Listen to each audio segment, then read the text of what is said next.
Semarang, sebuah kota yang tumbuh di antara laut dan bukit, di mana sejarah tidak hanya tersimpan di dalam buku, tetapi juga meresap ke dalam tanah, batu, dan helai-helai kait yang sudah ratusan tahun lamanya dibentangkan di bawah sinar matahari.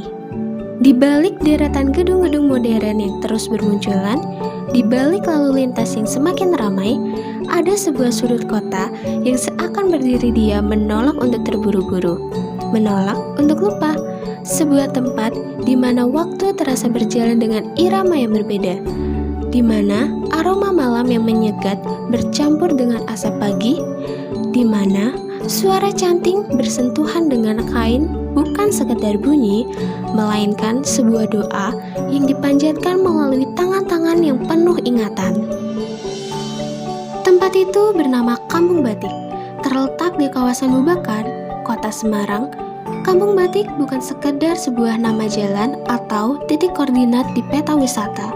Ia adalah identitas yang tertulis bukan dengan tinta biasa, tetapi dengan lilin-lilin panas yang digoreskan pelan-pelan, penuh kesabaran, penuh keyakinan bahwa setiap titik, setiap garis, setiap motif yang lahir dari tangan manusia adalah sebuah kisah yang layak untuk diwariskan kepada generasi berikutnya. Hari ini kita menelusuri kisah itu. Untuk memahami Kampung Batik hari ini, kita harus bersedia melangkah mundur jauh ke belakang ke abad ke-17 dan ke-18, ketika Semarang masih menjadi kota pelabuhan yang paling sibuk di bawah bayang-bayang kekuasaan VOC. Pada masa itu, kota ini adalah titik temu dari berbagai penjuru dunia, pedagang Tionghoa, saudagar Arab, pembuat rempah dari pedalaman Jawa, dan tuan tanah Belanda, semuanya singgah, bertukar, dan meninggalkan jejak. Di antara pertemuan budaya yang begitu kaya, itulah batik di Semarang lahir, bukan sebagai produk satu etnis, bukan juga sebagai warisan satu kerajaan, tetapi sebagai hasil percakapan panjang antara berbagai peradaban di dermaga yang sama. Motif-motif batik berbicara tentang silang budaya itu. Bunga Tanjung yang menjadi identitas kota berpadu dengan motif khas Tionghoa seperti burung hong, naga, dan bunga teratai. Di sisi lain, pengaruh gaya Eropa juga sering terlihat dari pola geometris dan bunga tulip yang sesekali muncul di antara dedaunan tropis. Inilah batik dari kota pelabuhan yang tidak takut terlihat berbeda. Kawasan Bubakan dan sekitarnya menjadi pusat produksi dan perdagangan batik sejak lama. Rumah-rumah besar bergaya kolonial yang kini masih berdiri di beberapa sudut gang adalah saksi bisu dari masa ketika batik di Semarang menjadi komoditas yang diperjualbelikan tidak hanya di dalam negeri, tetapi juga melintas samudera. Para pengrajin yang mayoritasnya adalah perempuan dari keluarga Jawa ataupun peranakan Tionghoa bekerja dari subuh hingga petang menciptakan kain-kain yang kelak akan dikenakan di berbagai penjuru dunia. Namun, sejarah tidak selalu berpihak pada keindahan. Memasuki pertengahan abad ke-20, industri batik di Semarang mulai mengalami tekanan.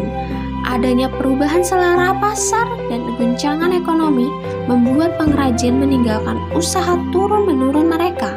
Kampung Batik sempat terancam menjadi kenangan sebuah nama tanpa isi, sebuah papan tanpa cerita. Tapi ternyata akarnya terlalu dalam untuk dicabut begitu saja. Pagi di Kampung Batik dimulai lebih awal dari yang dibayangkan banyak orang. Sebelum warung-warung nasi dibuka, sebelum motor-motor mulai memenuhi jalan, sudah ada tangan-tangan yang bergerak memanaskan malam di atas kompor kecil, memegang canting dengan jari-jari yang sudah terlatih puluhan tahun, membentangkan kain mori di atas gawangan bambu yang berdiri tegak di pojok ruangan. Ini bukan pekerjaan yang bisa dilakukan terburu-buru. Satu lembar kain batik tulis bisa membutuhkan waktu berminggu-minggu, bahkan berbulan-bulan untuk diselesaikan, tergantung kerumitan motif dan tingkat ketelitian saat pengerjaannya. Setiap titik lilin yang telah dijatuhkan ke kain adalah sebuah keputusan yang tidak bisa diulang. Tidak ada tombol pengulangan, tidak ada jalan pintas, hanya ada kesabaran, konsentrasi, dan kepercayaan pada ingatan tangan. Para pengrajin yang masih bertahan di kampung batik hari ini adalah mereka yang memilih untuk tidak pergi. Pilihan itu bukan karena kurangnya pilihan, banyak dari mereka yang cukup terdidik, cukup terampil untuk bekerja di tempat lain. Tapi, ada sesuatu yang membuat mereka tetap tinggal. Ada sesuatu yang tidak bisa dijelaskan hanya dengan kata-kata. Sesuatu yang mungkin hanya bisa dipahami jika kita duduk cukup lama di sebelah mereka dan menyaksikan bagaimana sehelai kain putih kosong perlahan-lahan berubah menjadi sebuah karya seni yang hidup. Kampung batik bukan museum. Ia tidak dibukukan dalam waktu. Di sini, batik masih dibuat dengan cara yang sama seperti nenek moyang mereka lakukan, bukan karena romantisme semata, tetapi karena memang begitulah caranya. Ada hal-hal yang tidak bisa diwakilkan oleh mesin, ada jiwa yang hanya bisa masuk ke dalam kain melalui tangan manusia.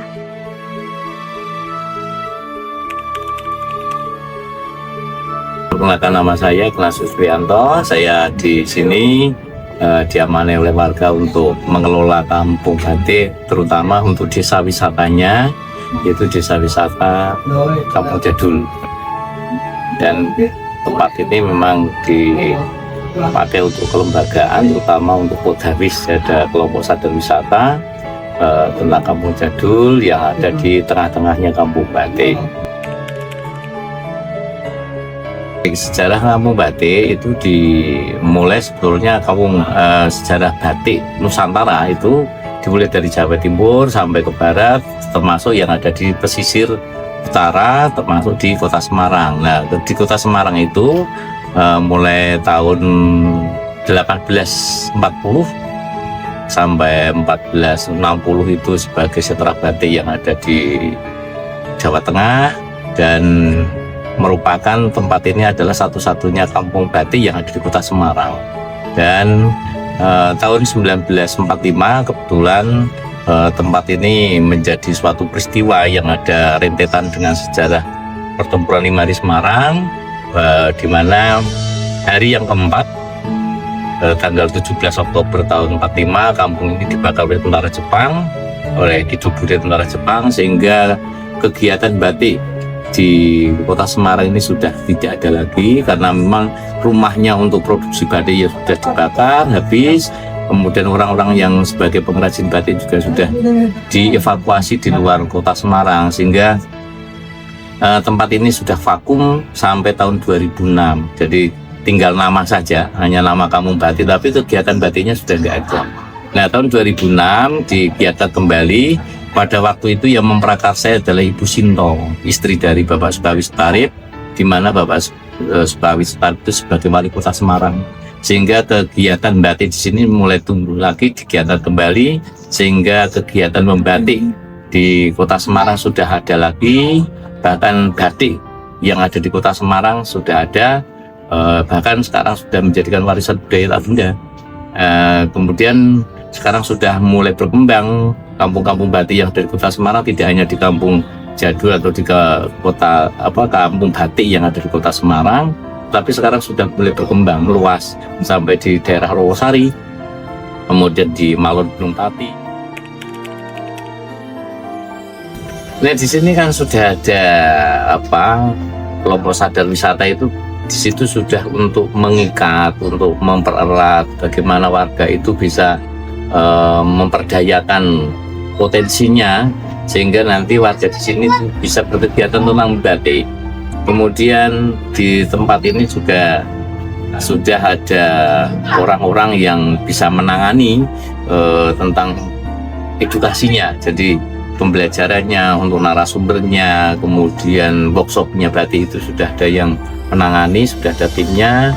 Kemudian ada lagi yang ada hubungannya dengan kulinernya. Jadi warga di sini juga yang punya potensi untuk membuat atau memasarkan tentang kuliner Semarangan itu sudah ada. Jadi bagaimana warga di sini bisa mengambil peluang usaha untuk meningkatkan perekonomian masyarakat. Di sini itu justru yang mengajari malah sekarang anak-anak muda. Jadi yang mengajar tentang batik, workshopnya batik, narasumbernya semua anak-anak muda, bahkan yang menangani tentang sosial media ya. Jadi ada kepengurusan tentang desa wisata itu kan anak muda. Orang-orang tua ya pasti ada, tetapi sekarang itu sudah waktunya memang untuk anak-anak muda untuk melanjutkan bagaimana budaya batik itu bisa lestari. Kemudian anak-anak muda juga di sini ya sudah bisa membatik ya. Jadi memang sudah ada pelatihan-pelatihan yang diselenggarakan oleh Dinas Pariwisata, dari Dinas Perindustrian dan Perdagangan, itu sudah mempunyai komitmen untuk meningkatkan warga di sini untuk bisa membatik. Ada yang bisa untuk meningkatkan perekonomian dengan menjual kulinernya. Bahkan di sini juga sudah ada workshop, termasuk ada permainan tradisional juga. Jadi bagaimana kampung ini bisa diambil peluangnya dari warga itu untuk mencari rezeki sehingga bisa meningkatkan perekonomian warga setempat. Baik, komunikasi itu sangat penting. Jadi di sini itu sudah ada moto ya, moto tentang bagaimana mempererat atau guyupnya masyarakat. Maka ada namanya KPK. Jadi KPK itu bukan Komisi Pemberantasan Korupsi, bukan, tetapi di sini K-nya itu adalah dari kegotong royongan dan kebersamaan. Kemudian yang kedua adalah P-nya sebagai perubahan, dan K-nya adalah kepedulian masyarakat. Bagaimana sekarang ini dari moto tersebut bisa dirawat, bisa dihidupi oleh masyarakat sehingga komunikasi antar warga itu bisa selalu terjalin dengan baik, sehingga komunikasi dengan warga itu mudah. Kemudian juga ada yang P-nya, istilahnya ada D-nya 5, D5 itu. Jadi bukan D5, D4 ya, D4. Pertama adalah ada dalangnya. Dalang itu artinya inisiatornya, ada kreatornya. Kemudian D-nya, yang kedua adalah dukungan dari masyarakat setempat. Dan yang ketiga adalah ada dananya. Dan yang keempat adalah ada doanya. Bagaimana supaya tempat ini bisa lestari, bisa berkelanjutan, sehingga warga di sini juga bisa menikmati kampungnya sendiri, bisa mencintai kampungnya sendiri. Syukur-syukur nanti bisa menjadikan berkah bagi masyarakat. Di sini memang sudah ada kerjasama antar instansi dengan sekolah, dengan akademisi, kemudian dari komunitas-komunitas seni dan budaya sudah terjalin. Bahkan dari pemerintah pun sudah, seperti kita kerjasama dengan pemerintah, bahwa di tempat ini memang karena tempat wisata ya kami ada hubungannya dengan Dinas Pariwisata, kemudian ada lagi hubungannya dengan Dinas Perindustrian, Dinas Perdagangan, kemudian akademisi yang bisa memberikan wawasan kedepannya supaya kampung ini tidak hanya sampai di sini tapi bisa berkelanjutan. Kemudian dari sekolah-sekolah ini kan tempat ini bisa jadikan sebagai tempat untuk outing kelas. Jadi untuk belajar membatik, bagaimana bisa tentang kebudayaan, sejarah batik, sejarah kota Semarang, itu kan sekarang itu sudah ada mural-mural ini bisa untuk pembelajaran secara visual. Kemudian ada lagi yang kita kerjasama dengan BUMN, bahwa di sini sudah ada bantuan dari CSR juga, dari PLN Peduli, dari Angkasa Pura. Ini sangat membantu sekali sehingga bisa memenuhi dan bisa memberikan bantuan untuk infrastrukturnya, sehingga tempat ini juga bisa menjadikan daya tarik wisata sendiri. Ini bagaimana cara memperkenalkan? Ini sekarang sudah ada sarana prasarana kita tidak menepis dengan sosial media, bahwa sosial media itu sudah mempermudah dengan bantuan ini, maka bisa mempromosikan tentang budaya batik, terutama batik Semarang.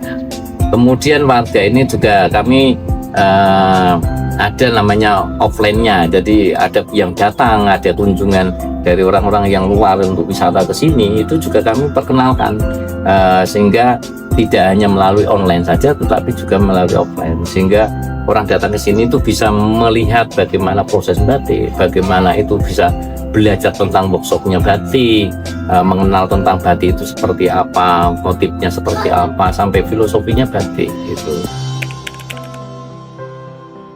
Ini memang kita harus selalu menjalin kerjasama.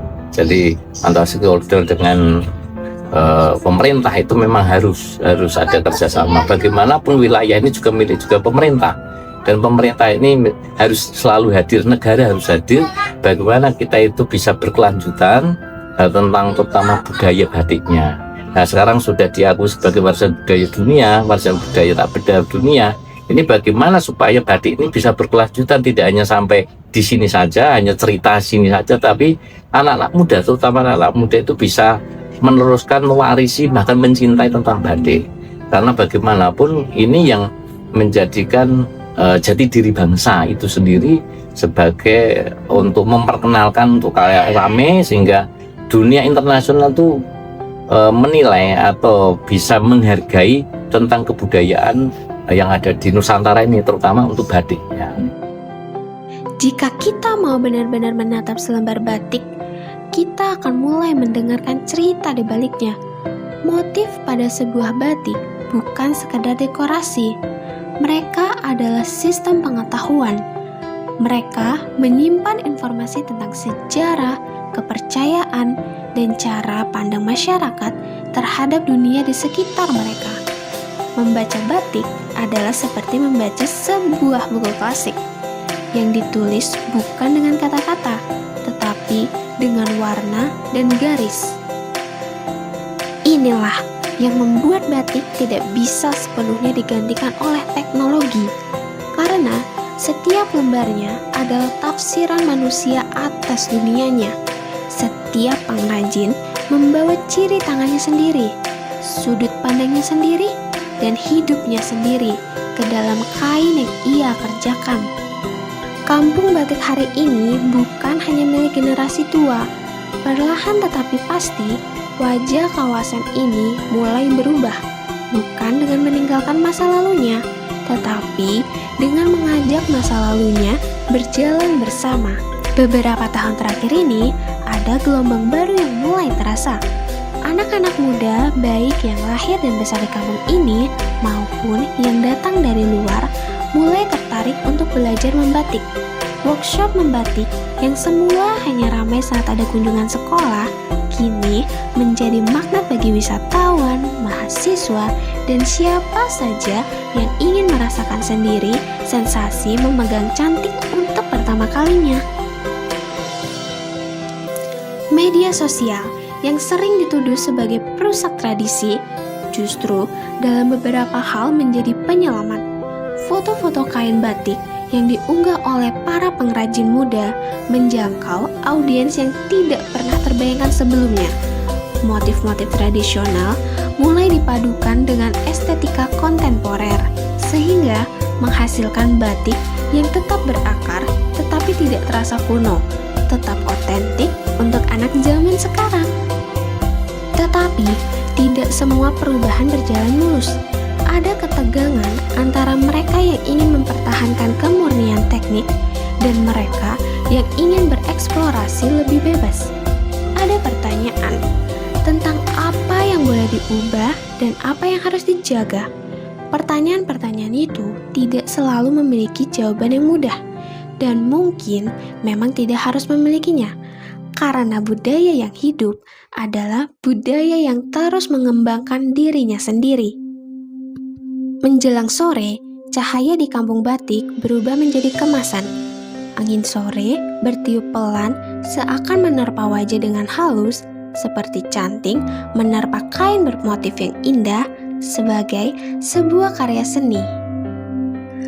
Belajar tidak harus selalu melalui kurikulum formal, tidak selalu melalui buku teks atau seminar.